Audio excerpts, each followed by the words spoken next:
because then suddenly Urshifu comes in on that, gets poisoned, suddenly the Focus Sash is null and void. Oh, well, and also the safety goggles here with the Amoonguss on Mattie's side. Markus really respecting the possibility of that. And we're going to get things kicked off here. Urshifu and Incineroar for Mattie coming out. Dondozo and Chi Yu coming out for Markus. There's double fish versus the double, I don't know, posy bipedal Pokemon.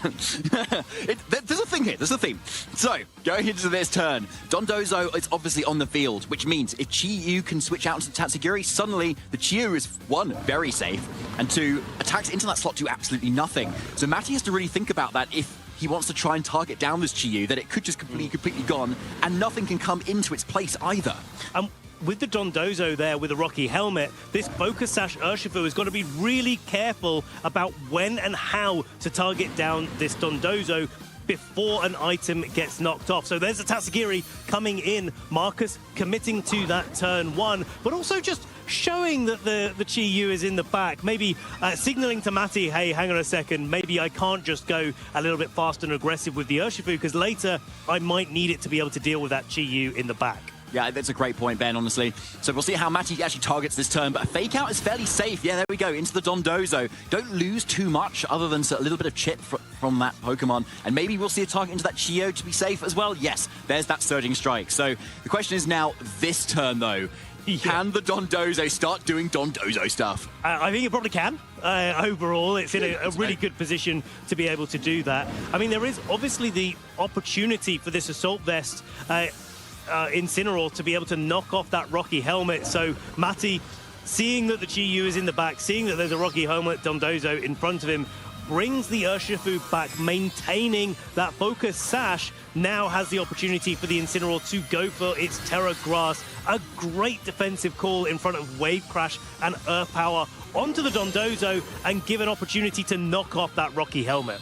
First order up, though, potentially calling that Terror, or at least covering for it anyway, and making use of the ability to raise its attack stat. U-turn coming out, though, first. No knockoff yet, actually. And so Incineroar is still going to take some more damage, and it's going to go back out. But crucially, because it's Oblivious Dondozo, you can't just bring it in and intimidate it again. It's still going to be piling out those huge damaging attacks. Well, this is the strategy for Mattie. Get the Porygon 2 in, raise its special attack, which will be effective against this Dondozo as opposed to its unaware counterparts. But then, in combination with the Amoonguss, go for a Trick Room and force Markus to start thinking, well, do I need to go for Terra Grass on my Dondozo to avoid the sleep, or am I happy to actually just have my Dondozo not be weak to an Ice Beam from that Porygon 2 and then still be able to try to sort of muscle through the sleep turns? Well, it looks like Mattie's made a really good call here to put the fish to sleep. And even at +3 attack on this Dondozo, Porygon 2 takes that incredibly well. Barely doing 30% there is pretty impressive, as now Trick Room goes up right in front of a Dondozo that's already very speedy.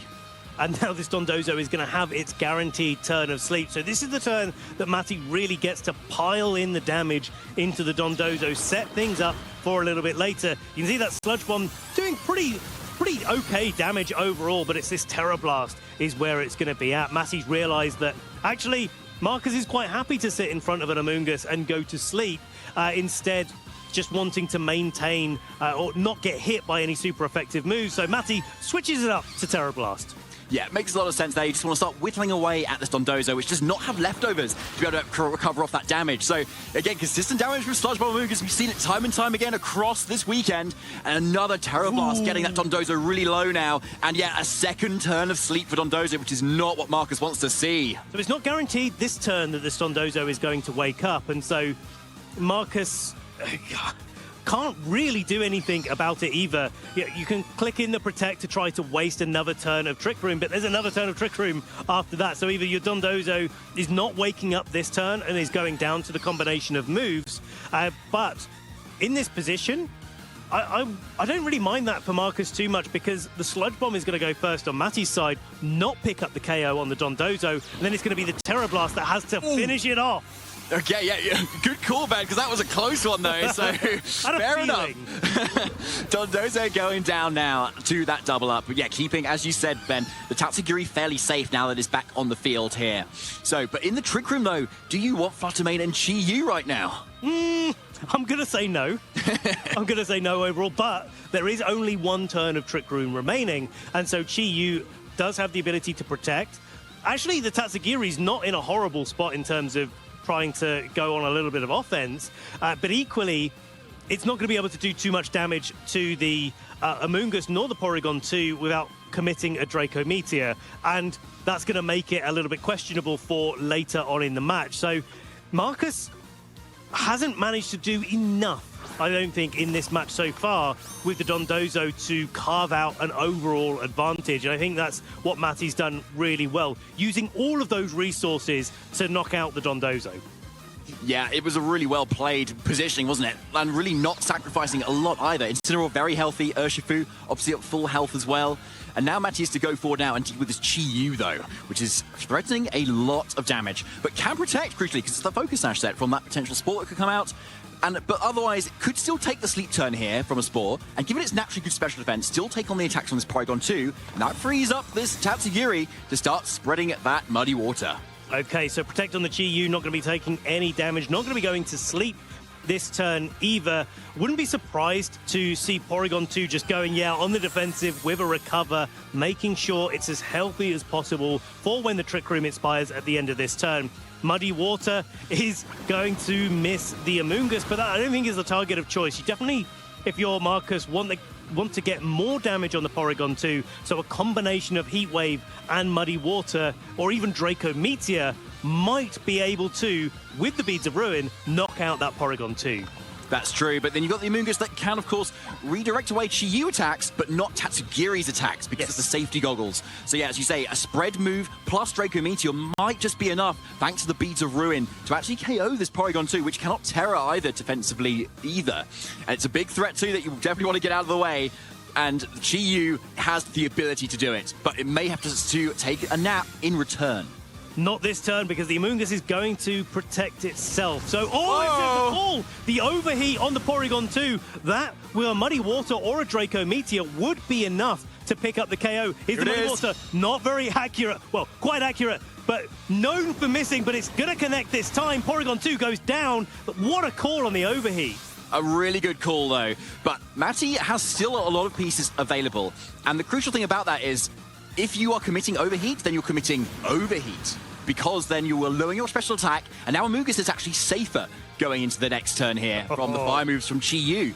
But all Chi-Yu needs to do in this situation is break the Focus Sash on the Urshifu to allow Tatsugiri to be able to drop a Draco Meteor. Now, it does depend on the speed interactions between the Tatsugiri and the Urshifu. Depending on their training, it could be the Tatsugiri that's the faster, but on safety goggle sets, they tend to be just that little bit slower.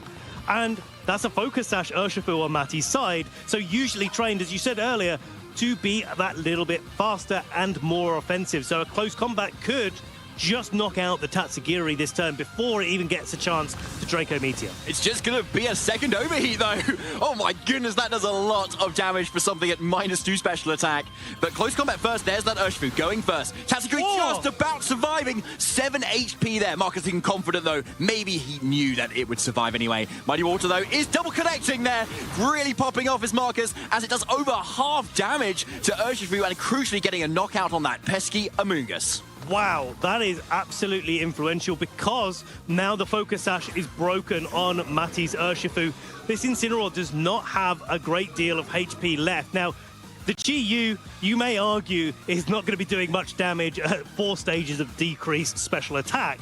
However, there is a Fluttermane that we know is in the back, but a 4th Pokemon that's in the back that Chi-Yu can switch out to.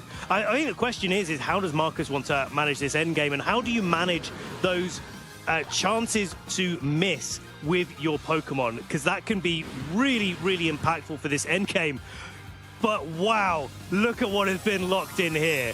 Here comes a terrible. Just have to see, Ben. Obviously. Oh, I'm excited. Just hold yourself there. I can't hold it. Hold it in, Ben. Here's Terra Ghost on the Chi-Yu. We're just going for another attack. Yet again, Markus doesn't care about stat drops. It is the Protect on Tatsugiri just to start things out.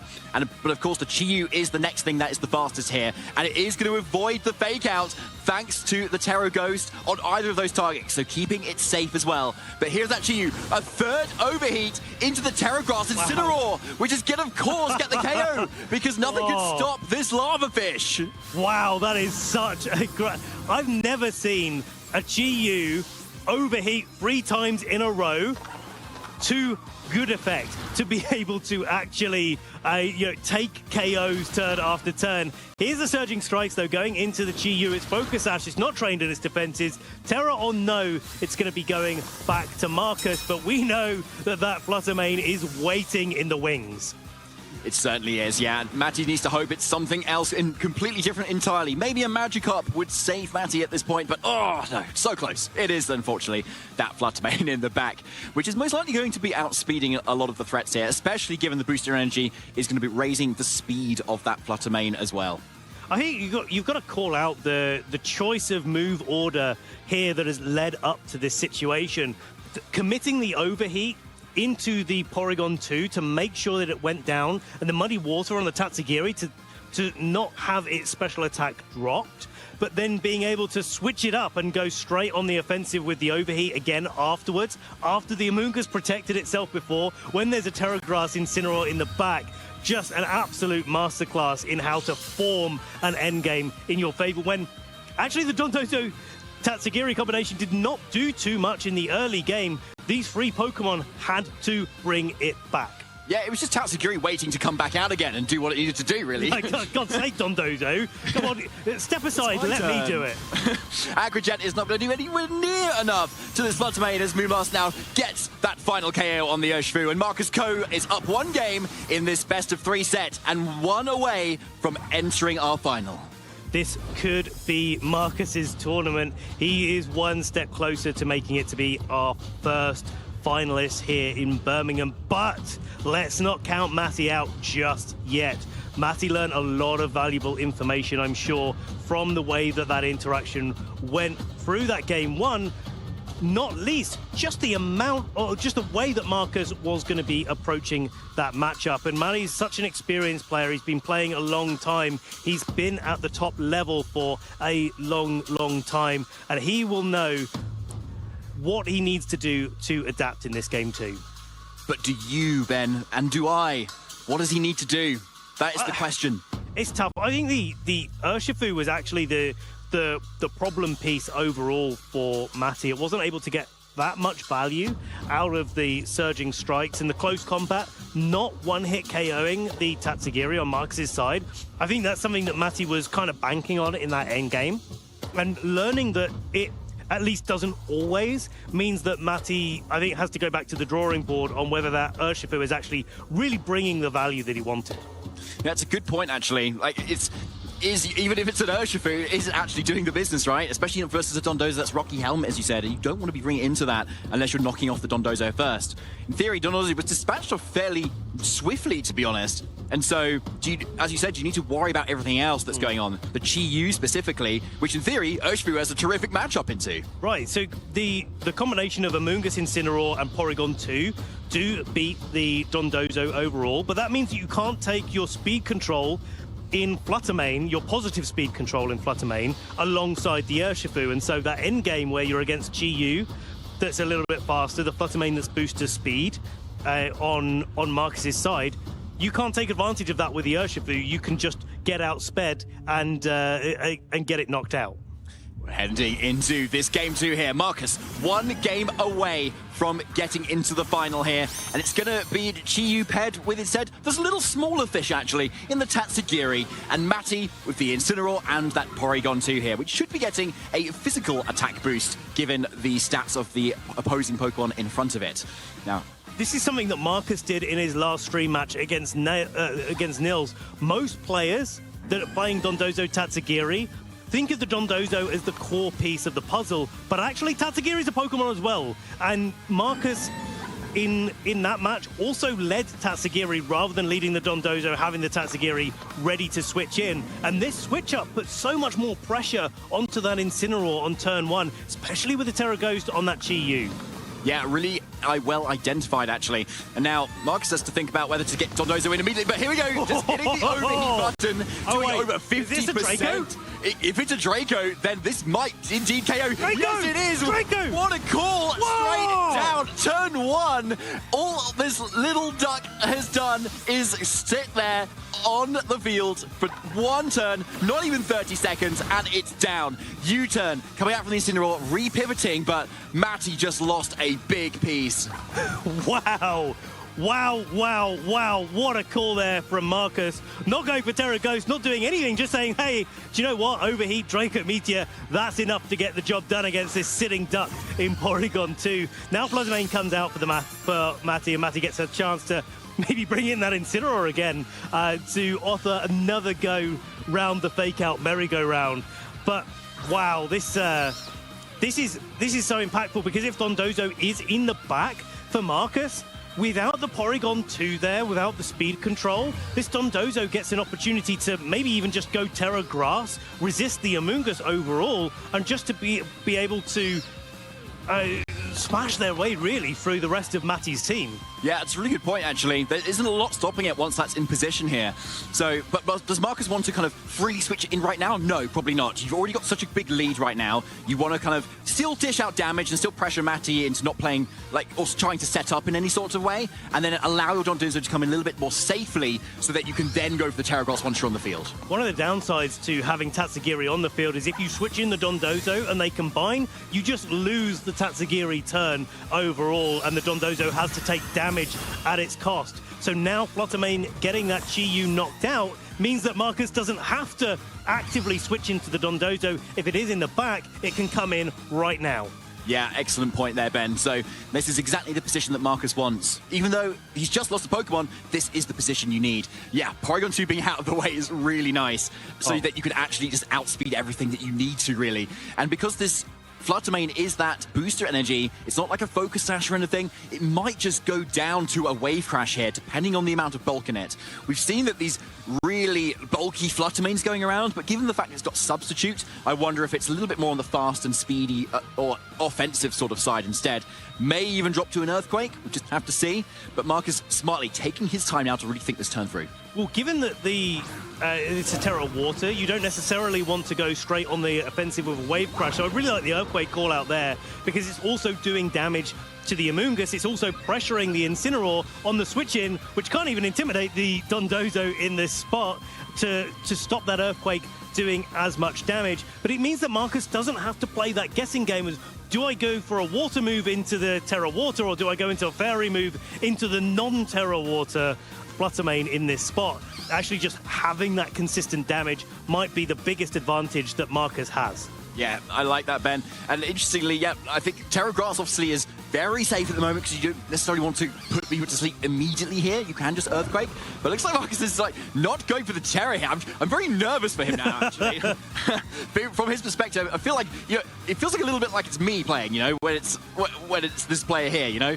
But anyway, I'm sure Markus knows what he's doing, but Mattie needs to be thinking about how to deal the damage into this Dondozo, which is otherwise just going to be so bulky, and needs to call whether Markus is going to go for the Terra or not. Oh, this is it. If Mattie predicts that the Terra is going down, then you Sludge Bomb, get a super effective thing, maybe try to pick up a Poison, but now Dondozo going for the Wave Crash into the Amoonguss, trying to get some of that damage down. Ooh. Mattie calls it. It's the Spore going down into this Dondozo. It's going to have a guaranteed turn of sleep, and then 1, 2, or 3 sleep turns will determine when it wakes up.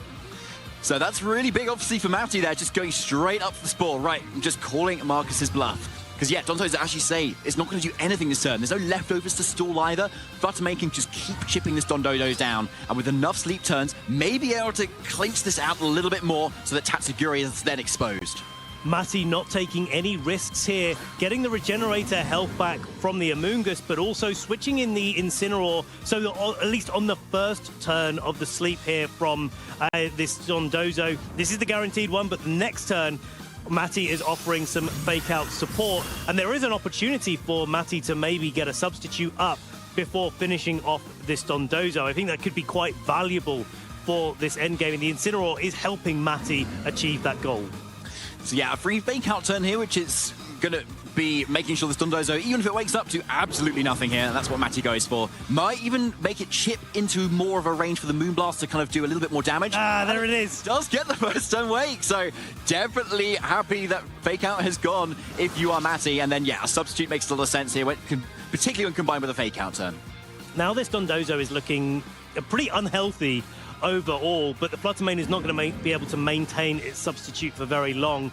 Just an Earthquake would be able to knock out the substitute, probably knock out the Incineroar as well, but Mattie does have their Terrestrialization still available to them, and Terra Grass on Incineroar defensively looks very, very nice. Yeah, as Mattie did earlier as well, it was just a really good defensive piece. Obviously punished a little bit by the Chi-Yu later on in the game, but Chi-Yu's now down for Markus. So it might be that Mattie feels a lot safer now to actually click that Terra Grass button on the Incineroar, which we are seeing. Terra Grass making sure that it's not going to go down to an Earthquake, making sure that it's not going to go down to a Wave Crash this turn. And this is where Dondozo Tatsugiri actually does look overall pretty strong. The Fluttermane going on the defensive here, just protecting itself, making sure that Mattie can continue doing this pivoting action, almost forced to go for an Earthquake in this situation to try and break down that substitute. That's one of the real values of substitute overall. It's a really good one too, especially when you've got just protected as well. Knockoff now getting rid of that Rocky helmet. If there was an Urshifu in the back, it would be very happy, but we know it's not there at all. But most likely now in range of another Moonblast from this Fluttermane, which is a really key piece now. Ooh. Could be if the Moonblast does pick up the KO. I'm not sure it is. I think it's just out of range, but it might be. You called the last one a game on. What do you think? Yes or no? I think no. But if it does, or if there's a critical hit, or something else happens in Mattie's favor, then a knockoff of the safety goggles onto the Tatsugiri in the back could allow this Amoonguss to actually put Mattie in a really nice spot. That's a great call out, Ben, actually. We'll see if that does indeed happen. It's going to be Dondozo going out first, though. Earthquake is definitely going to get rid of this substitute. Incineroar taking pitiful damage. Little tickle of the feet there from the Earthquake from this massively powerful Dondozo. And here it is. Moonblast. Does it get the KO on this Dondozo? Yes, it does. There it goes. Sorry, Ben. Now this Incineroar is going to come out here with that knockoff and redirected into the Tatsugiri, doing over 50%. But good call out though, Ben. Safety goggles is gone, and that's a big deal. Big deal for the Amoonguss in the back. And you know what? I'll take the read loss there if it means that we get to a game 3 if Mattie can pull this back. That's really what the crowd is asking for right now. Yeah, really great Moonblast into a knockoff of the safety goggles. There's a Fluttermane in the back. And Markus is being very measured in this spot, just taking the time to figure out what he needs to actually do. The Fluttermane on Mattie's side has had its substitute broken, but because it's running Moonblast and Shadow Ball, can only target in one direction at a time. Yeah, that's a really good call out, actually. We've seen, actually, in previous sets this weekend, how lack of Dazzling Gleam can be a little bit of a thorn. But Markus now has, obviously, the faster Fluttermane, thanks to the boosted energy boosting speed, instead of the special attack on Mattie's end now. And that means potentially an Icy Wind plus a move from the Tatsugiri could be enough for the Tatsugiri to actually outspeed the Fluttermane and start going for moves. But those moves are Muddy Water, which is a pretty weak, on average, spread water move, and a Dragon move. And so, actually, if you want to get this Fluttermane KO'd, you kind of need to go on the offensive with Markus's own Fluttermane in that Moonblast. And even if you manage to get those calls right on Markus's side, there is still the question of that Amoonguss in the back. How do you do enough damage if you're Markus to be able to take that down? Because your options are a not very effective Moonblast or a not very powerful Icy Wind. And there's the Amoonguss coming straight back in. Makes a lot of sense. It's going to be resisting a lot of the moves that Markus can go for. Draco Meteor is the main thing that can do the damage into it. Interesting though, Mattie going on the offensive now into that Terra Fairy to really boost up the damage now and see if it can really punch a hole through those Pokemon. Markus using that helping hand with the Terra Fairy on their Fluttermane, and that's going to be a potential Moonblast. But Mattie sees the potential of that coming, switching in the redirecting Amoonguss and protecting the Fluttermane there. I think that was one of the windows that Markus had back into this match but Mattie closed the door on that very, very sharply.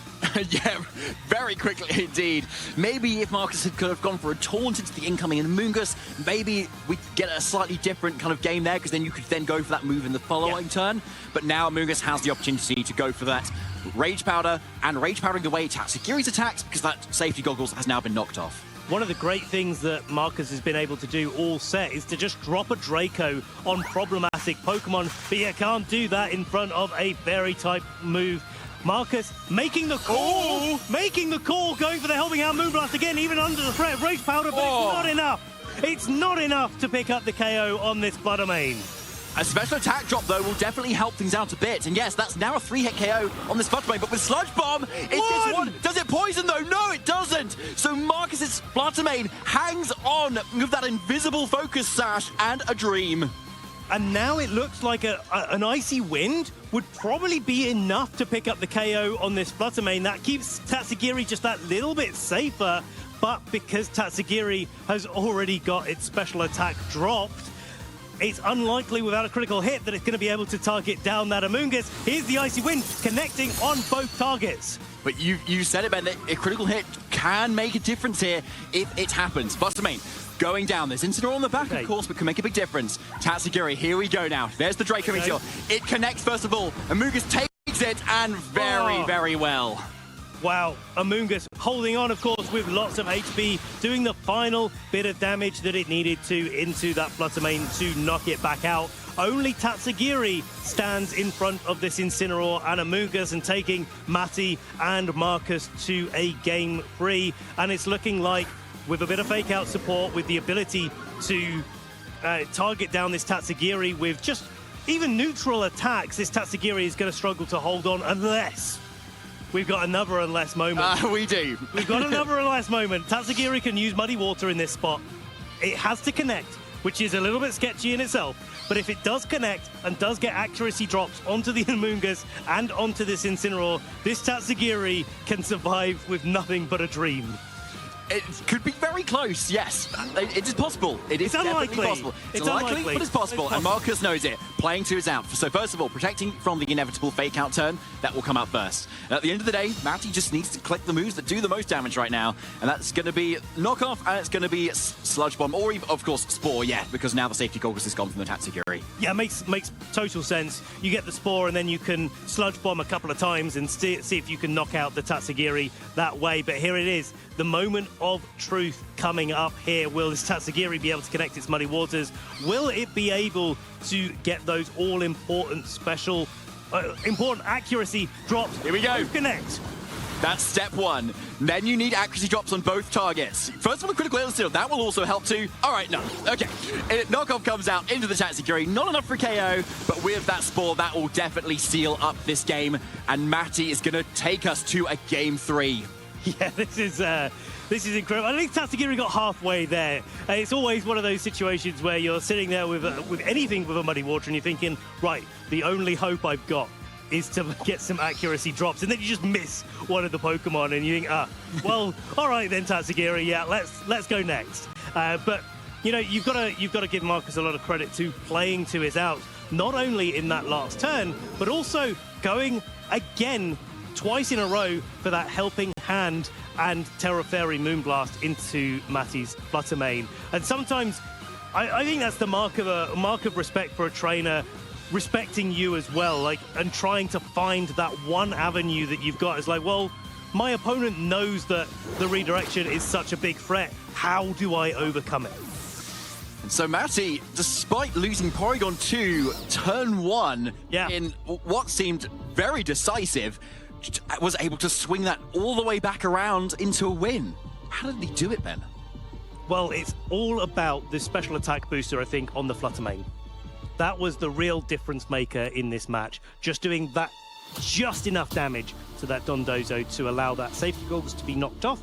And of course, you think back to that end game, just having the safety goggles and being able to drop a Draco into the Incineroar in that endgame would have been really, really valuable. It changes the way that Markus has to target and play around the threats that Mattie had in the back. So switching out the Urshifu there for Mattie in favor of a Fluttermane that did actually manage to get most of its value out, having that substitute on the set as well to be able to take advantage by a free turn, especially after Mattie was able to cover overall the one-turn wait from the Dondozo. Yeah, exactly. That was really well played, wasn't it? And just at the end of the day, yeah, sure, Dondozo's got loads of boosts. You don't have to get rid of the boosts necessarily to get rid of the Dondozo when you've got powerful attackers like that Fluttermane and tools like Amoonguss to just completely slow and shut it down as well.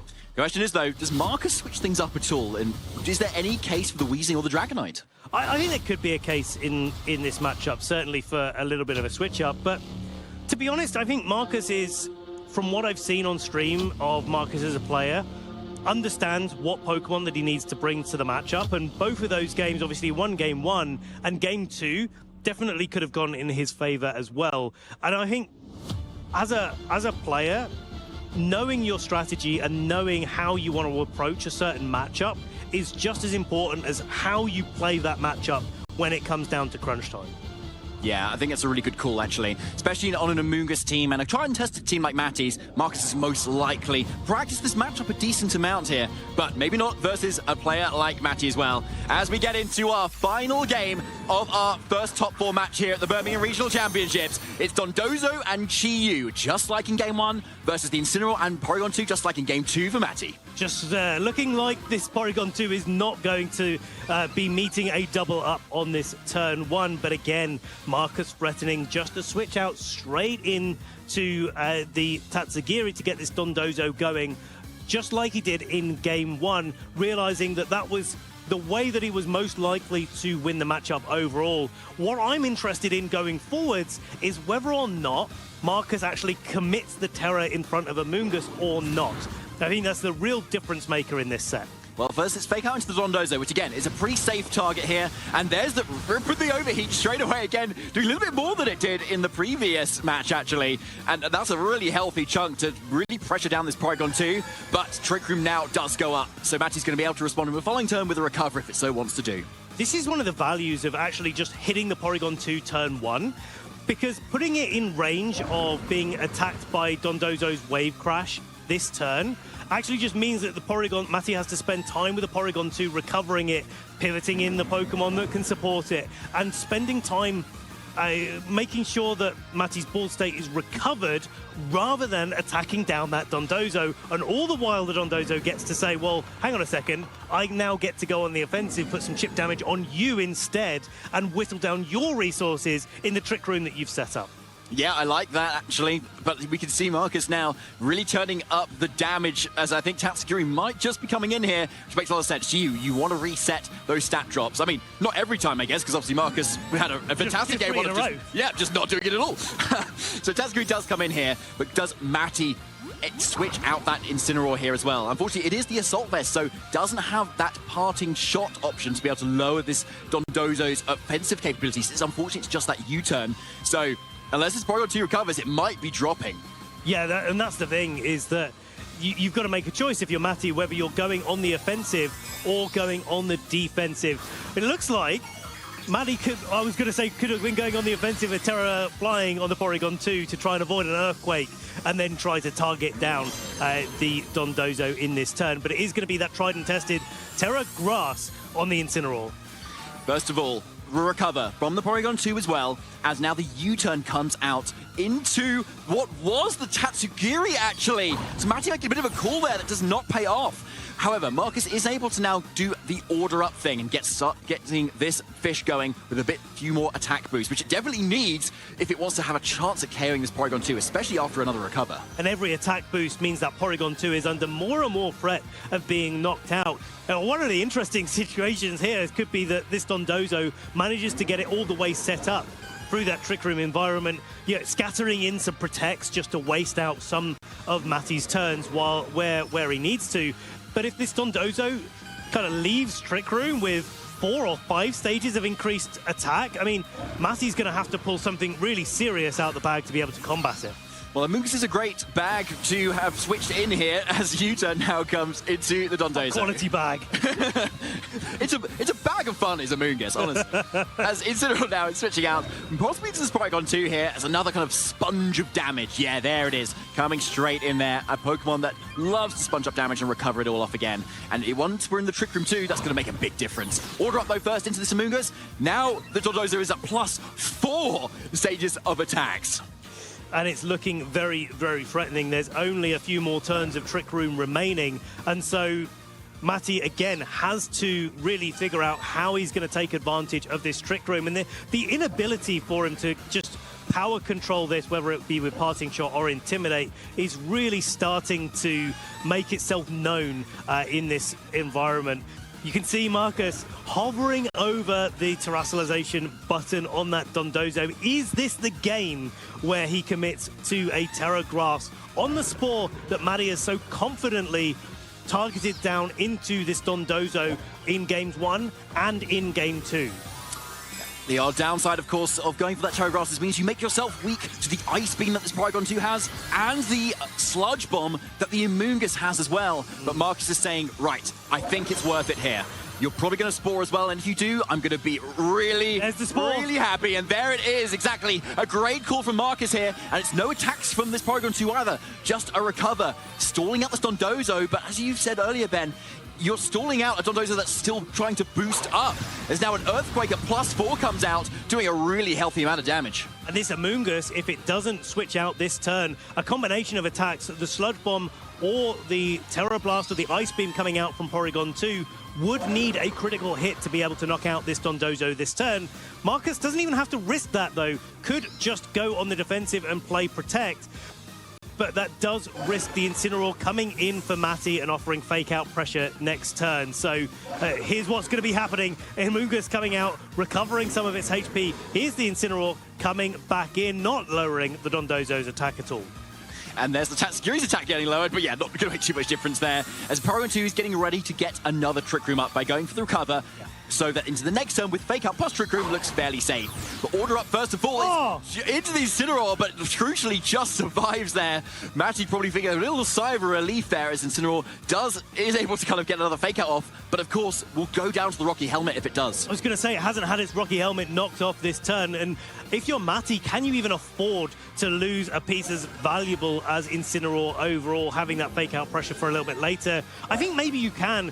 The second Trick Room really is very important for Mattie. Here it is, Fake Out into the Dondozo, Rocky Helmet knocking out that Incineroar for its troubles. There's the terrestrialization gone on Mattie's team. A Wave Crash at 5+, probably would have one-hit KO'd the Porygon 2. And so Mattie just can't risk it. Needs to get that Trick Room up, needs to have the Ice Beam and the Sludge Bomb super effective damage into Markus's Dondozo. But this time round, this Dondozo means business.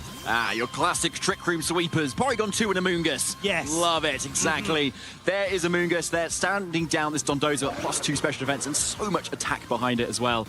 So you just need to start dishing it out. Like, at this point, Markus's team is so healthy. That's all the damage that Mattie's so far done. Yeah, and look, even if you're able to get through the Dondozo this turn, it's really a struggle to be able to get through the Dondozo when it can target a Wave Crash down into the Amungus, because now it's a Terra Grass.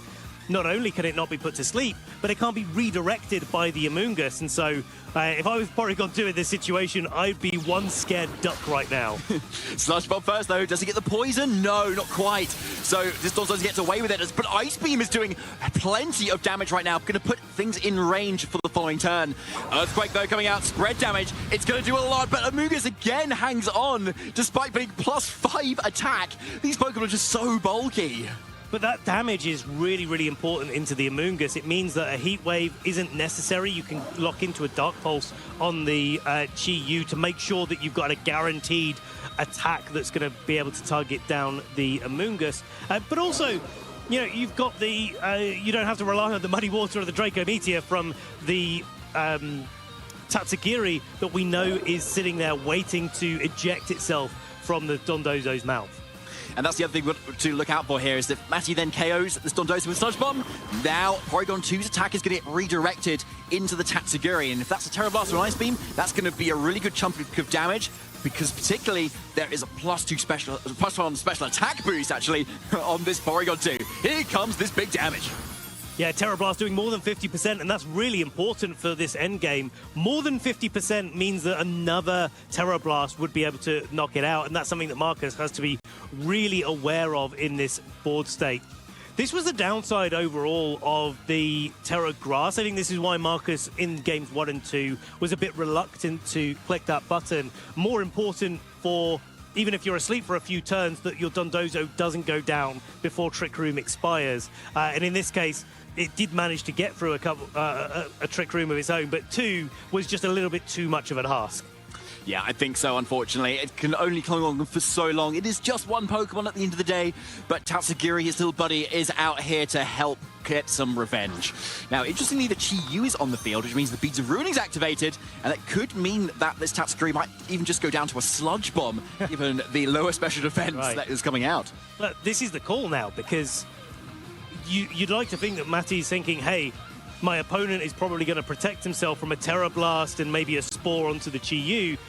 So is this the time to maybe switch the Amoonguss out into, if it is in the back, Fluttermane, to get that on the field when the Trick Room expires? But also, is this the opportunity to recover Porygon 2? If any of those answers are yes, and Markus calls it and just goes on the offensive like he has for the early parts of this set, then again, Mattie could be in trouble. So here we go. Amoonguss switching out, getting a little bit more health there. Makes a lot of sense. You want the Amoonguss really healthy because there are a few attacks it could now survive, given the extra health it has. Fluttermane coming in, though, under Trick Room, which is really interesting as the Photosynthesis now is activating, giving it that special attack boost. But what has Markus done to respond to this? It's going to be a helping hand. It's that Chi-Yu. We've seen how much damage this Chi-Yu does without a helping hand. And the recover on this Porygon 2 might be what it needs to kind of get out of range of an attack that's we've seen so much damage it do. There's the overheat into the Fluttermane, getting a one-hit KO. What? One-hit KO on that Fluttermane. It's going down. It's going home. Markus looks like he's sending Mattie home as well here, because that Amoonguss is going to be coming in. It can't terrestrialize away from its weakness to fire. Now Markus has 2 Pokemon out on the field, a third in the back that is yet unrevealed against Mattie's last remaining vestiges of hope. I mean, it's the last turn of Trick Room, and you could have just double protected. It would have been so easy. So easy. But no, instead you've got the passive play from Mattie kind of predicting that some sort of defensive play there, some switching around to kind of stall more of those turns. But no, Markus capitalizes, seeing a window of opportunity, and a Fluttermane that did so much work last game is gone. I mean, this is not straightforward still. The Amoonguss can protect on this turn, can set up another Trick Room, and that would allow the Porygon 2 to be able to knock out this Tatsugiri and put the other Pokemon to sleep, the Chi-Yu. But Dark Pulse has the opportunity to flinch. There is potential accuracy drops from this Muddy Water. None of them come through. Trick Room, and you said it earlier, David, our Trick Room sweepers are in prime position right now. They definitely are, and that is what Mattie has desperately needed to get back in here. Now, the Tatsugiri still has the safety goggles on, as you can see here. Thank you very much, Markus. But there's still not much stopping a Spore just targeting into the Chi-Yu slot on Amoonguss's end, and Porygon 2 just going on the damage to maybe KO the Tatsugiri instead.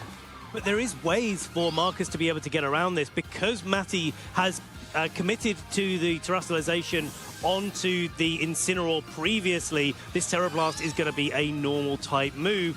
Fluttermane being in the back, maybe that's going to be a target of the Spore, but it's going to be very difficult for Mattie to quickly dispatch of it while that Trick Room is in play. That's true. It's got very big special defense. So there is that Spore into the Fluttermane slot, shooting to come in. And next turn, it's not going to be able to do anything. There's the Terra Blast also into that slot as well, actually. And Markus not going to protect. Going to take a Meteor instead. And the Amoonguss goes down instantly. What an amazing call. Markus has just been in his opponent's head all tournament long. This is definitely a team that's greater than the sum of its parts, especially when Markus is at the helm. But Ben, it's Porygon 2 though. I feel like it's in Trick Room. It can still recover. Like, it can still do the business. It's got 4 PP left on that recover as well, really crucially. It could still, in theory, stall this game out. It's going to be so close, David. It's going to be so close. But I think the combination of the Chi-Yu and Fluttermane could take this over. Wow, that Ice Beam actually did quite a lot of damage. Right, Muddy Water coming out, single target into the Porygon 2 after the special attack drops. Not going to be doing too much damage, but crucially, no accuracy drops to speak of. No, not yet anyway. There needs to be a recover here, from Mattie's end. Just going to stall things out. Mattie 3 left. A few more turns of sleep on this Fluttermane, which could potentially wake up next turn. Muddy Water coming out is doing minimal damage. Still no accuracy drop and still no wake up on this Fluttermane either. Yeah, this is getting really down to the wire. There's not many turns of Trick Room left. Of course, Fluttermane does have the ability to go for a taunt and shut down both Trick Room, but also the recover as well. So the tools are in both players' courts, but it comes down to, does this Fluttermane wake up in time?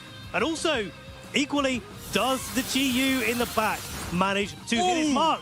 The Ice Beam not KOing the Tatsugiri. Another Muddy Water, another chance for an accuracy drop, but not coming through. Taunt, however, is Fluttermane finally waking up and stopping this Porygon 2 recovering. That is really big now. Not only Tatsugiri surviving, but Fluttermane also coming out of the turn relatively unscathed and taunting this Porygon 2, which could otherwise have stalled out this game. Chi-Yu comes in to activate its Beads of Ruin ability. That's going to power up the Moonblast on Markus's side and do that little bit more damage.